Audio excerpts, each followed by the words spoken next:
ชื่อนี่ไผตีนมปอกับนมเป็นตีกันตีเนาะอ้ายเฮานี่ลูกปลากำเฮาตีเฮ็ดหยังน่ะอ้าวทำทานโคมแล้วตีกัน ไผเป็นผู้ตีนมปอบ่นมปอตีเอาไม้ตีไม้จันไม้ดิบวัดใช้หัวแล้วเห็นแต่หัวกระดูกฉันหัวกระดูกบ่แตกมันก็ตาย4 โมงเลย หวานนี่บ่ชื่นนะจนได้ยิบยิบเช้าเข็มชาวเข็มปดต่อสองคนตีผู้ดีหมูปอหมูแป้งก็มาช่วยอ้ายมันโดยพี่บ้าเลยพี่บ่าวพี่จ่าชอบอันนี้ก็มีเวียนนะเวียนอยู่ในเฮือนหากินเห็นยังกินเบิดนะ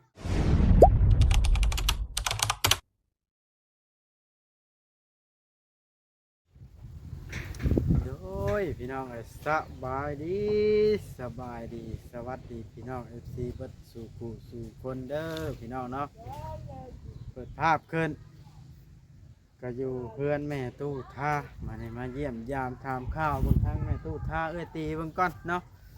สบายดีปีใหม่ FC เบิดทุกท่านมานี่ก็เป็นวันที่3เด้อพี่น้องเนาะป้าต่อมาเยี่ยมยามทางนี้เบิ่งสักก่อนพี่น้องเอ้ยลมหนาวหลายขี่รถมอเตอร์ไซค์คู่ใจมาพี่น้องเนาะมากันได้ยินเสียงตีอยู่พอดีมานี่พี่น้องเอ้ยลมกับหนาว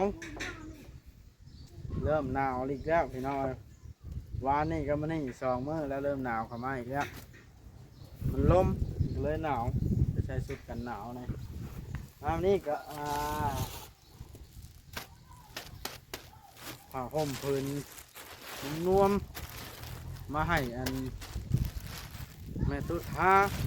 เป็นใช้แล้วหนาวผ้านุ่มพี่น้องอย่างนุ่ม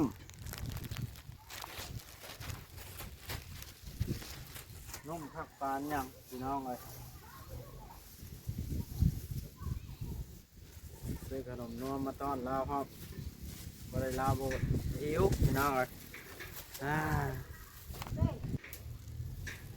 ไปขึ้นไปเบิ้งน้ำอาการเพิ่นเป็นจังใดแล้วพี่น้องเลยว่าได้เข้ามากับลายเว้นเติบได้นี่พี่น้องเลยปีใหม่แล้วมาเบิ้งพื้นที่เฮือนซานกับแห้งสุดโทรมกว่าเก่าพี่น้องเลยโมแมนดอกสิไม้เพิ่มก็ได้ลงมาแล้วดาเนี่ยมันดอกพี่น้องเลยบอกว่ากันแหละ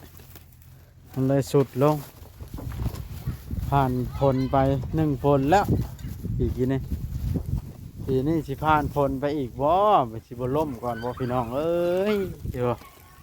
ต้นนี้บาดนี่ตามบุญตามพาชนะพี่น้องเลยอันนี้สิเป็นเสื้อของน้องแม็กเพื่อนปูนอนนี่นี่ มันล่นออกมามันสิรู้ลงพี่น้องเลยสิประมาณนี้แหละ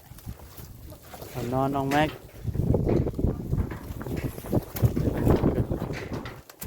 ปะเป็นบนกระส้มน้ำกันสิว่านั่นได้แล้ว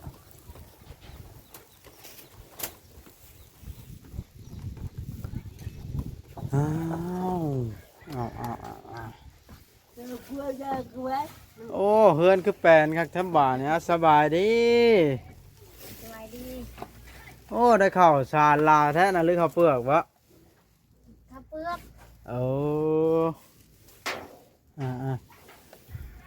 เป็นไรคืออยู่เฮือนอยู่ซานมือนี่อยู่บ่นอนน้องแม็กรู้วะนะโอ้ยนอนใกล้สังกะสีขนาดเนาะเฮือนซานก็ลงแล้วทางนั้นชัวร์ได้ละพี่น้องเอาเฮ็ดให้ปีนั้นไม่มันบ่เพียงพอก็เอาผ้าใส่เลย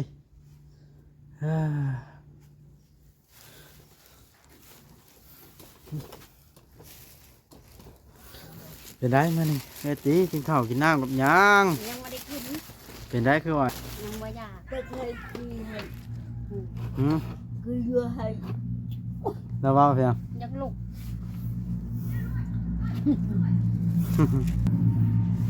อยู่นั่นเนาะลูกหลานประธานใดน้องนาลีปริ้นฮะเมตุขนม กินขนมไข่ ขอบใจเด้อ ข้าวห่มเมตุท่าแหล่ดำนี่สิอุ่นบ่นี่คอยเอาตัวไม้มาให้นี่เอ้าบายมึงดูนี่อุ่นบ่นี่ข้าวห่ม แม่ก็เราบาเชื่อ ฮะ เราบาเชื่อนุ่ม โอ้ยสิเด่นออกมาเบิ่งเอ้าโอ้ยเนาะไม่ อาเยอะนะ แม่พ่อห่ม อาเยอะ ไปสลองเมาอยู่ใช้เลยตี มาได้ไป สิไม่อะไร อาเยอะอาเยอะ แล้วพื้นบ่น่ะ เลยเราจะตูมแล้วบ่ะ ตุ่มขักให้ได้ห่มนอนจนห้อนเว้ยผมไปห่มกลางคืนแล้วพื้นแห้ง มาเชื่อนวมให้ แล้วได้เชื่อนุ่ม อยากได้เสือนวมอ่าน้องแม่ควรไปเท่าไหร่ไหมน่ะ เราไปหากี่ชี้ ไปหากระชี้ขาย โดย โอ้ อะไรอยู่หรอกไปหากี่ชี้ ห้องนั้นหลอกนาลีด้วยค่ะ นาลี เก็บไว้ถุงไปลิ้น โดย ได้ยังกินข้าวกินน้ำได้ละมื้อ มันนี่ไปขุดเครียด นั่ง ไปคุดเครียด โดย ในตัวท่าเพิ่นกินยังในตัวท่านะ กินเครียด ได้ผ้าห่มมาใหม่ลองห่มเลยบ่เลยนี่บ่เพิ่งจะเจือห่มก็ได้ห่มเลย ตุ้มละมันหนาว หนาวเรา รุ่นนี้ออกฮ้อนอยู่แล้วเจ้าห่มเอาห่ มั ม นนั่งรัวปวด อ่าขยันไอ้ตีก็บ่ค่อยอยู่เพื่อนหาก็เห็นมานี่เนาะ โดย บ่มีเวียกบ่หรือว่าใดมานี่ บ่มีเบี้ยงเลย เอา ตีก็บ่อยู่ดอกตีไปหากี่ชีไปหายังดอกตีก็ได้บ่ได้สิ ว่าตายกับบ่ตายกินไม่บาง ข้าวกินมีแบบยังมักพริกเป็นนัว ก็เลยจำเป็นเนาะ โดย เจ้าหาซื้อได้บ่ข้าวนี่ซื้อข้าวเป็นโลบ่ ไปซอยนาเพิ่นแหละเพิ่นให้ ตัวนี้ได้ โดย เอาแต่ข้าวนะ เพิ่นให้10ชอบปีนี้ มีเพชรบัว เจ้าบ่ย่านมันเสียบ่เวลาบ่อยู่ไว้เป็นเทื่อนุ่มรันนุ่มปอแป้งมาแบกไปเช่นอะไรนี่ ก็บ่แบกดอกเห็นแต่เขาหลักกระชานอันนี้กระชานน่ะแต่ชีแต่เดือนหนึ่งยังบ่หมดฉันเขาบ่เอาตัวนั้นก็ใส่กระสอบชีดำนั่นเขาเจาะเอาอยู่พื้น มันแบกง่ายถ้าได้ข้าวเวลาคนบ่อยู่โจมงุ้ยแบกย่างหมดแล้วเด้ โดยนี่ก็ชอบที่อันนี้อัน40ไปโล ไปขายอยู่ไสก็ได้ข้าวเนาะ โดย โลละ หนัก 5-6 ก็ พัน ได้ข่าวเป็นเขาให้10ชอบก็ อืม ช่วยนาเพิ่นแล้วเพิ่นให้10ชอบเพิ่นว่าหมดไปกินอีกเพิ่นว่า กันด้วยแต่ตัวเองนี่ก็เว้าขออนุญาตนำน้องไอตีเนาะ โดย คือสิบ่ได้เฮ็ดใหม่ดอกเพิ่นนี่เนาะ โดย ฮะ เฮ็ดไม้เอาเนี่ยเอาหยังเฮ็ดฉันลูกบ่ใหญ่เป็นบ่าวเป็นสาวก็ไปหาเงินบ่มีปัญญาเฮ็ดอยู่แบบนี้แหละ อ๋อแม่นหลังคาบ่ค่อยบ่มาเปลี่ยนค่อยบ่มาเปลี่ยนเพราะมันก็ทั่วอยู่หั่นแหละเนาะ โดย แล้วค่อยมาเปลี่ยนไม้ออก ตก เปลี่ยนหลังคา อยู่แบบนี้แหละหากินไปวันไม่มีแหละ ว่าซื้อยามาให้แม่กินนะ อย่าอีกแล้วบัดนี้ ปั๊บเอาอันมานำบัว หาเงินบัดมีแต่ชื่อปุ๊บข้างในกวดน้ำชมน้ำชิมเรามีแต่กวดชิบก็นี่ก็ซื้อเลยนะ เรามักกินแบบนั้นบ่ โดยฉันบ่กินบัดเราเคยกินแล้วเราห้อง มาห้อง เรา นี่ ให้ปีกมันมือมันเว้น เอา เราเคยกินนะ อืม เห็นบ่บุชื่อสิกวดหนึ่ง10,000เจ้าไล่เบิ่ง กำกลางคืนมาพายพาดพายเซล่าเซลล์เจ้ามันก็ยังหุ้งได้อยู่บ่ หุ้งเลย หุ้งอยู่เนาะ โดย แจ้งบ่ แจ้งเลย ถือว่าดี ตัวนี้แหละ ถึก ดีที่สุด ตัวดีเนาะ โดย ว่าแต่โดนเติบแล้วนี่ก็เจอนี่เนาะถือว่าถึกตัวดีอลิสนะ กนีไปลินนำเฮือนชาวแตงอ่อนเพิ่นอยู่เฮือน สาทั้งอ่อนอยู่ว่าเดี๋ยวนะ โดย คนว่าในได้นะ เ พิ่นมาแต่ลิ้นเลยเพิ่นอยากเข้าแล้วว่ากินข้าวเพื่อนแม่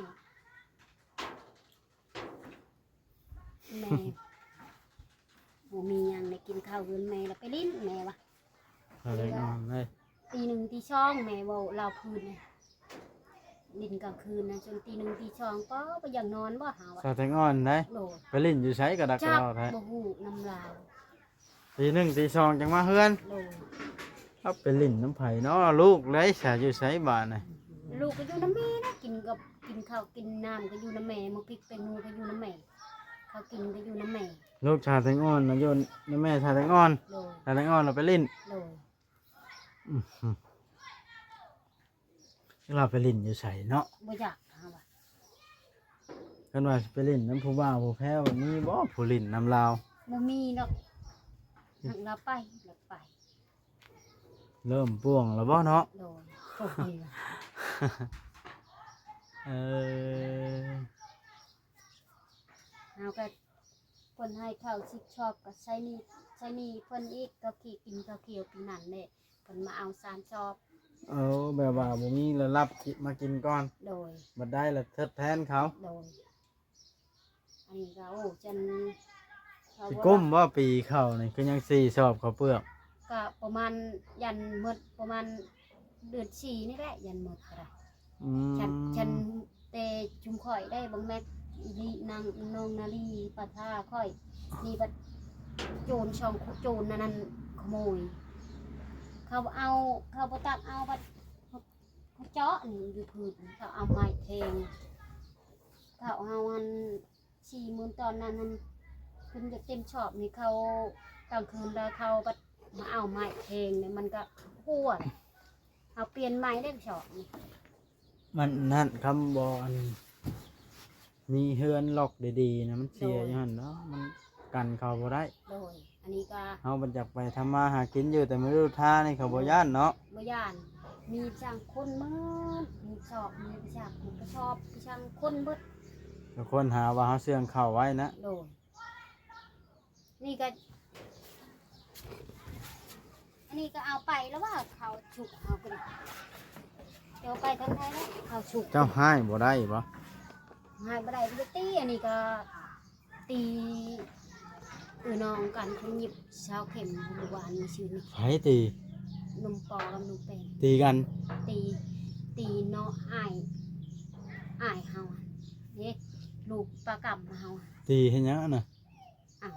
ทำทานโคมแล้วตีกัน ไผเป็นผู้ตีหนุ่มปอบ่ นมปอตีเอาไม้ตีไม้จังนี่ไม้ดิบวัดใช้หัวแล้วเห็นแต่หัวกระดูกฉันหัวกระดูกบ่แตกมันก็ตาย4 โมงเลย หวานนี่ บ่ชื่นนะ จนได้ยิบ ยิบเช้าเข็ม ชาวเข็ม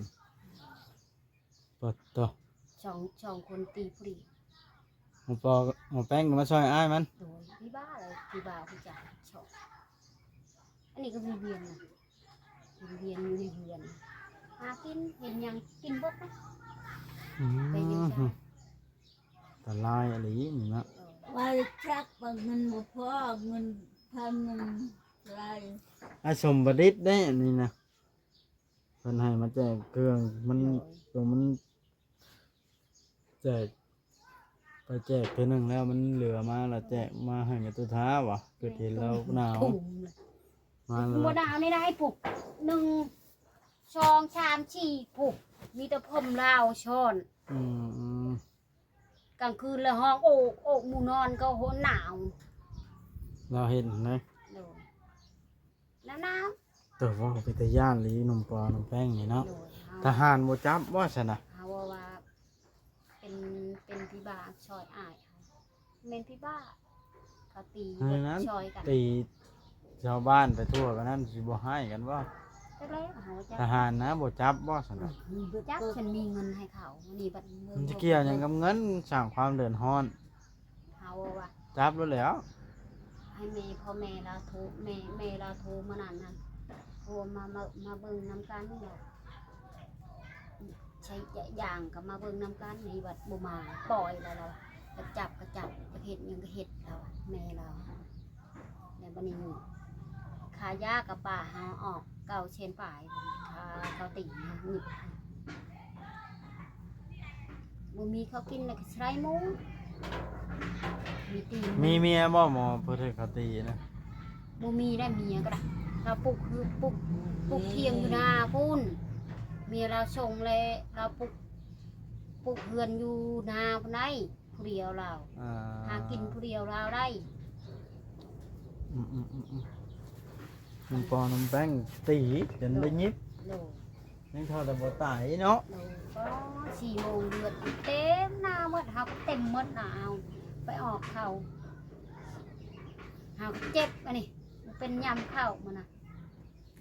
บ่มีผู้รับผิดชอบแล้วบาดนี่เนาะ โล ตีก็ได้ โลจันเท้าแป้งเท้ารันแล้วบ่เห็นจักอยู่นำลุงจานอยู่ชายจัก หนุ่มร้านผู้อ้ายใหญ่เลยยันอยู่น้ำจานทองเพิ่นเนาะ โล ท่านหมอเพิ่น คนบ่ได้มาดอกแต่ว่าเดือน12เดือน1เดือน2ยังบ่เห็นมาบ่เห็นเพิ่นอยู่พุ่นเลย2คนนี่วินเวียนอยากเข้าน่ะมาคอมาให้หมู่ให้แหละหารักกิน หลอกเพื่อนไว้เพิ่นบ่ได้เนาะ โดยนี่ก็มึกพริกเป็นงัวก็จักแม็กไปเชื่องอยู่ใช่บ่จักเรายานเขาอ่างของเราแล้วเราไปเชื่องเราไปหาขี้ชีเขาแม็กมันบ่ได้อยู่จักมือเราไปหาขี้ชีเอามือ ไปหาคนพวกไม้อันนั้นน่ะเนาะ คนลูกเฮาเอาไปมือหนึ่ง2 มือเฮาก็อยู่แล้วเฮามือ พวกหาซีมันก็เมื่อยแล้วอะขึ้นพวกไม้ให้เมื่อยร้อนจมแล้วข่อย เอาล่ะพอได้กินแม่ผักให้แม่ผักแม่นี่ชวนแต่แม่ไปหาขี้ชีเมื่อยเฮาอ่ะวันนี้เฮาพักเฮาเมื่อย อ๋อ บ่ไป ชวนแต่แม่ไปหากิซี โดย มันบ่จักแนวเฮ็ดให้เนาะ ฉัน พอ ไป ได้ ตัด เงิน อ้อ มาย ใช้ เขา จ่า ยัง ย ไม่ได้เปิดว่าไปตัดอ้อยก็เขายังไม่ได้เปิดก็พอได้เงินใช้อยู่ นี่แต่รถเขาแล้วตัดเดี๋ยวนี้ก็ได้ โอ้ ตัดวุ่นอยู่รถเขา เลยตัวลมเขาพอตัดบ่เป็นก็มาเอาคนงาน ตัว ถ้า มัน ลมก็เอาบ่ลมก็เขาตัดเอาเอง ตัวมันเสกตัวมันนั่นก็เอาคนเยอะ เลยแล้วบ่จักแนวหาบ่อยู่บ่ จ่ายแต่งอนนึงติ๊กแล้วเนาะเราบ่ได้ไปหากิซีอีกเทื่อเจ้าก็ชวนเราหน่อยกว่า ชวนเนี่ยเราบ่ไป ชวนอยู่บ่ เลยแล้วว่าไปก็ขนาดแบะอันนั้นตัดพื้นก็ยังบ่ขาดนะอุ้ยเพื่อเราชิย่างฮอดโคกฮอดป่านั่นคือทะเพื่อชิฮอดนี่ล้มก่อน เป็นแต่เรากินข้าวเลยสลันหัวไปตึกก็ได้ หาเลาะลิ้นเนาะ หาเลาะลิ้นคำแล้วก็มานอน อืม หาวัดไปช่วยหน้าเพิ่นบอกเพิ่นให้ชิบชอบกินบ่มีนาเห็ดบ่มีนาเห็ดละหมูงัวควายก็ยังบ่มีจักตู่หาไก่เป็นนี่แหละเลี้ยงลูกซ้ำใหญ่ ใหญ่หมอนั่นเลยเนาะมันก็รู้จักไปลูกก็ได้หนุ่มแม็กนะ เลยปีหน้าปีนี้ยังส่งเราไปกรุงเทพอันนี้อายุเรายังบ่ฮอด15ปีนี้16 17ก็ได้ไปแล้ว พอไปอยู่เนาะ เลย พอไปอยู่ได้ไทยก็ได้ เลย มันได้เงินกับฝากมาพอได้แต่กันไปหาเงินหาความพอได้ พ่อ ซื้อ แม่ ข้าว พ่อแม่เอาบัดพ่อแม่ก็บ่มีไผผัวเราก็ชูเลย มันไผ ไม่เท่าอยู่นี่ค่ะ อื เดี๋ยว ม สิเอาหลานแน่สิเอาเบิ่งพ่อเท่าแน่ก็เราก็เหมือนหลานเราก็ช่อง3 คนเลยมีแต่คนน้อยๆเบิ่งผัวตัวเองก็ปานนี้โอ๊ยบ่ปะบ่ได้ผู้นี้อีกจะไปก็บ่เป็นลูกก็บ่ได้จะสิปะนำไปแบบเลี้ยงผู้นี้อีกพันไปแบบบ่มีไผนึ่งข้าวให้กินน่ะ อืม เห็นปะมึงแม็กบัดเต็มแม็กหายแล้วเห็นคอยไปบัดโอ้คอยไปได้อยู่ได้กรุงเทพปกติดอกเฮาอะยังสิกล้าไปได้เฮาอะนี่บัดน้องนาลีบัดแม่โวแม่จะไปทำงานกรุงเทพเฮาก็ไปได้แม่เอ้ย เอาไปอยู่น้ำไฟได้หรอนี่ไปหาเลาะหลิน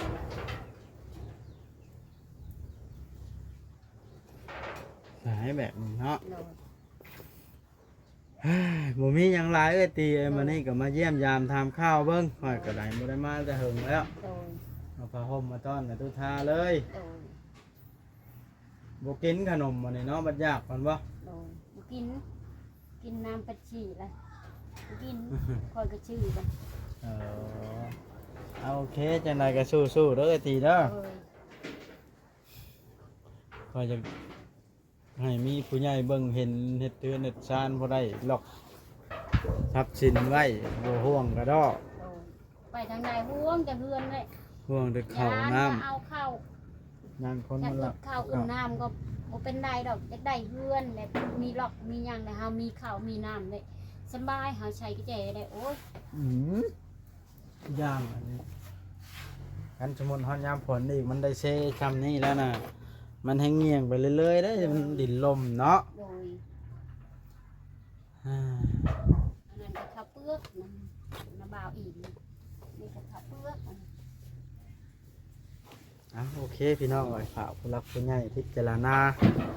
สมทบกันหลายๆท่านเนาะมึงเด้อพี่น้องซอยเกตีแน่ครอบครัวที่ขยันพี่น้องเอ้ยเห็นในเทิดแล้วอยากชื่อรถถีบให้แล้วผัดบ่เอา ได้ เอาเพื่อนบอลคอยไปถ่ายคลิป คนมีใจนะ จักน้ำเพิ่นโอเคเกตี เรียน สบายดี